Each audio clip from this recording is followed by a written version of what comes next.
Israel ataca a faixa de Gaza em operação contra a Jihad Islâmica. Autoridades israelitas falam em ameaças concretas. A guerra da Ucrânia está a entrar numa nova fase, segundo o Ministério da Defesa do Reino Unido. Depois de uma batalha judicial sem sucesso, o jovem britânico Archie Battersby faleceu este sábado após lhe ter sido desligado o suporte vital. Milhares de pessoas assistiram em Amsterdão ao desfile dos barcos coloridos nas celebrações do orgulho na cidade. Israel levou a cabo uma onda de ataques aéreos em Gaza na sexta-feira, em resposta às ameaças da Jihad Islâmica, que prometia atacar o território israelita devido à detenção de um dos seus líderes na Cisjordânia. De acordo com as autoridades palestinianas, o ataque provocou 10 mortes, incluindo uma criança de 5 anos e dezenas de feridos. Num discurso transmitido a nível nacional, o primeiro-ministro de Israel disse que o país lançou os ataques com base em ameaças concretas. Adiantou que a instrução recebida pelas forças de segurança foi inequívoca, que Israel não ficará de braços cruzados enquanto houver alguém a tentar prejudicar os civis. Acrescentando ainda que este governo tem uma política de tolerância zero para qualquer tentativa de ataque de Gaza em direção ao território israelita. Conclui dizendo que Israel não está interessado numa ampla campanha em Gaza, mas que também não tem medo dela.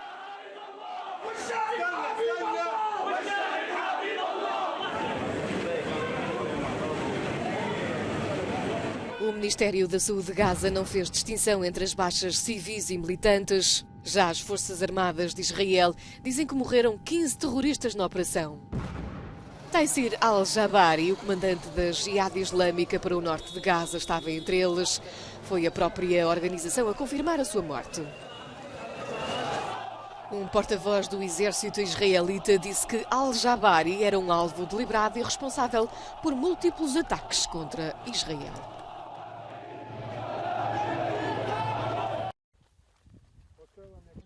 A guerra na Ucrânia está prestes a entrar numa nova fase, segundo o Ministério da Defesa do Reino Unido. Londres estima que os combates mais violentos estão a deslocar-se para uma linha da frente de 350 quilómetros em direção ao sudoeste, de Zaporizhia a Kherson, em paralelo com o rio Dnieper. As forças ucranianas atacam cada vez mais pontes, depósitos de munições e ligações ferroviárias no sul.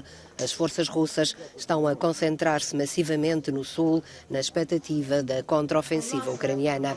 Enquanto isso, prosseguem os bombardeamentos na região de Donetsk. Estas imagens são de Konstantinivka. Uma idosa mostra o relógio que parou na hora em que aconteceu o bombardeamento no seu prédio. Foi à 00:20, diz. Abri a janela e fui projetada para fora por uma onda enorme. Na região de Kharkiv, os militares russos estão a distribuir ajuda humanitária nas zonas que estão sob ocupação russa. Kiev acusa Moscovo de subornar a população antes dos referendos provisoriamente previstos para setembro. Entretanto, crescem as preocupações com a central nuclear de Zaporizhia, atacada por mísseis antiaéreos esta sexta-feira. O operador nuclear estatal ucraniano diz que foram ativadas medidas de emergência e foi desligada uma das unidades de funcionamento. Russos e ucranianos acusam-se mutuamente deste ataque.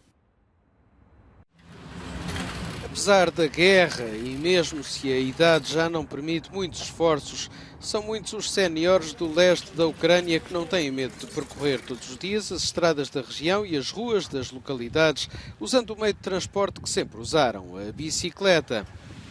Alexandre, antigo mineiro, diz que não tem outra hipótese para se deslocar, com o preço a que estão os combustíveis. Em cidades como Kramatorsk, perto de Donetsk, os habitantes parecem resignados com a atual situação. Volodymyr, reformado, diz que se acontecer alguma coisa prefere morrer do que ficar inválido para o resto da vida. Desde que a Rússia mudou o foco das operações para esta região, que as marcas de artilharia de ambos os lados do conflito são cada vez mais visíveis. Os ciclistas estão entre os mais vulneráveis. Archie Battersby, o menino britânico que estava em morte cerebral desde abril e cuja família desencadeou uma batalha judicial para o manter vivo, faleceu este sábado depois de lhe ter sido retirado o suporte de vida. O jovem de 12 anos, cujo caso estava no centro das atenções dos meios de comunicação social, morreu pouco depois do meio-dia no Royal London Hospital, no leste de Londres. Holly Dance, a mãe de Archie, disse que o filho lutou até ao fim.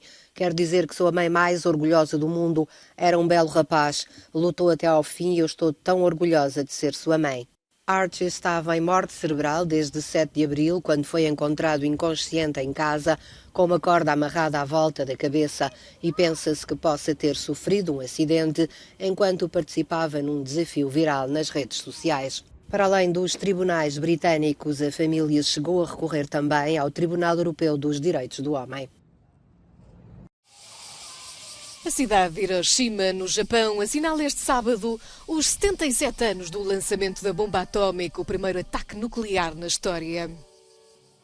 O secretário-geral da ONU, António Guterres, esteve presente na cerimónia pela primeira vez e alertou para o risco nuclear que paira no mundo devido aos conflitos atuais. Guterres disse que as crises com grave ênfase nuclear estão a alastrar rapidamente, do Médio Oriente, passando pela Península Coreana até à invasão russa da Ucrânia, e que é inaceitável que os Estados na posse de armas nucleares habilitam a possibilidade de uma guerra nuclear.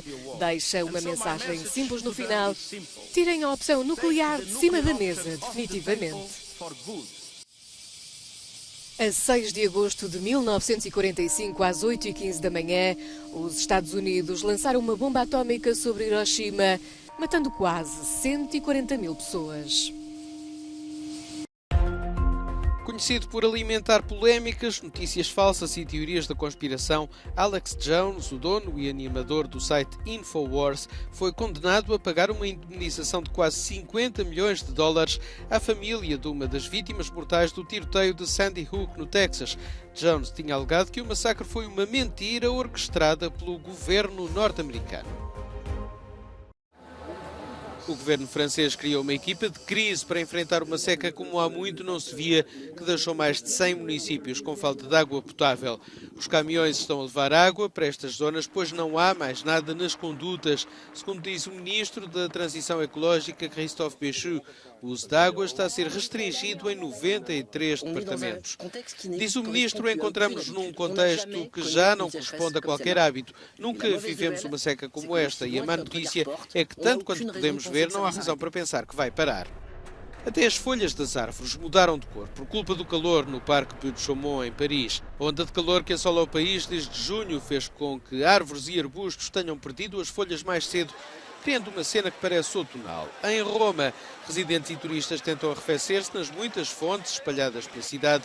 16 cidades italianas, incluindo destinos turísticos como Roma, Florença ou Palermo, foram colocadas em alerta vermelho, com as temperaturas a ultrapassar 40 graus. Nos Países Baixos, o ministro das Infraestruturas apelou aos cidadãos para demorarem menos tempo no banho, não lavarem os carros e não regarem o jardim. Os proprietários de barcos domésticos no Reno estão a enfrentar um problema crescente devido ao aumento das temperaturas. Os barcos agora estão em terreno seco no Reno. Na Roménia, a seca causou grandes problemas no Danúbio. Na zona de Calafate, o rio caiu tanto que as ilhas de areia vieram à superfície. Os níveis do Danúbio estão em mínimos históricos.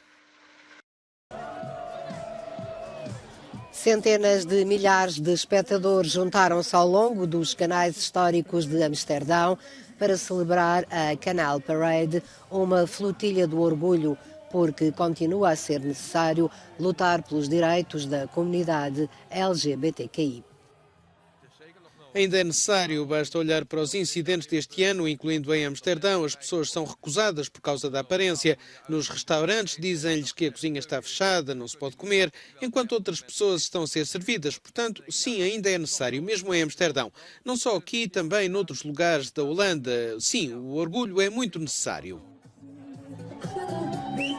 No desfile pelos canais participaram 80 barcos coloridos e decorados, com centenas de pessoas a cantar e a agitar bandeiras arco-íris, balões e guarda-chuvas.